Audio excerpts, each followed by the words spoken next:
नमस्कार। नमस्कार। अंतर्राष्ट्रीय योग दिवस की आप सभी को बहुत बहुत शुभकामनाएं। अंतर्राष्ट्रीय योग दिवस की बहुत सबको बहुत बहुत शुभकामनाएं। इस अंतर्राष्ट्रीय योग दिवस पर एक बहुत मन से एक बहुत सच्चा संदेश आप तक पहुंचाना चाहूँगा। अक्सर लोग मुझसे पूछते हैं कि योग दरअसल है क्या, योग के लाभ क्या हैं और योग को हम किस लिए करें। बहुत सारे व्यक्ति, बहुत सारे लोग इसी बात को नहीं जानते कि योग हमें एक्चुअल में क्या दे सकता है।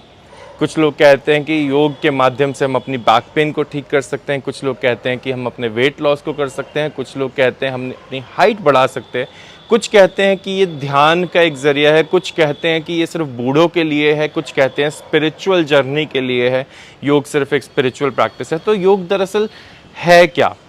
आइए इस बात को जान लेते हैं आज इस अंतर्राष्ट्रीय योग दिवस 2024 के अवसर पर।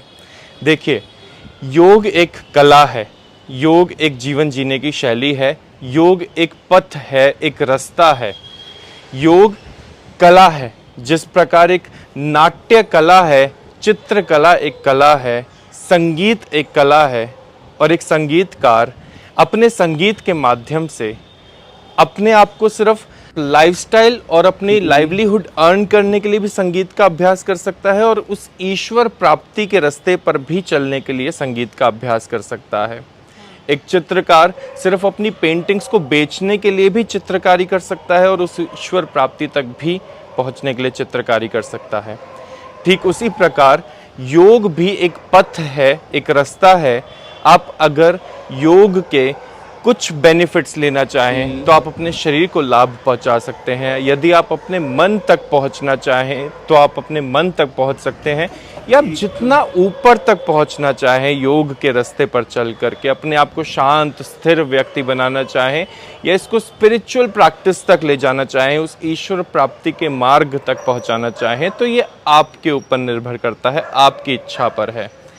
जैसा कि महर्षि गैरंट कहते हैं, षट्कर्मणा शोधनम च आसनेन भवेद दृढ़ मुद्रया स्थिरता च प्रत्याहरणे धीरता प्राणायाम मल्लाघवम च ध्यानात् प्रत्याक्षमात्मनम।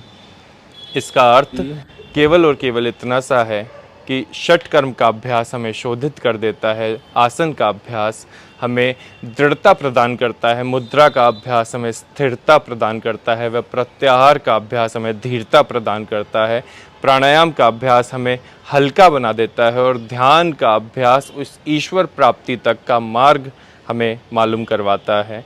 वह समाधि जो व्यक्ति ले ले उसे मुक्ति मिलने में ना संदेह है। तो आपका अपना पर्सपेक्टिव जैसा भी हो, आप योग को जिस भी स्तर पर ले जाना चाहें, आप योग को उसी स्तर पर ले जा सकते हैं। योग के पथ पर चल के अपने जीवन को बदल सकते हैं या फिर अपने घुटने को मजबूत कर सकते हैं। ये पूरी तरीके से आप पर निर्भर करता है। आप सभी को अंतर्राष्ट्रीय योग दिवस की बहुत बहुत शुभकामनाएं। बहुत बहुत धन्यवाद आप सभी का।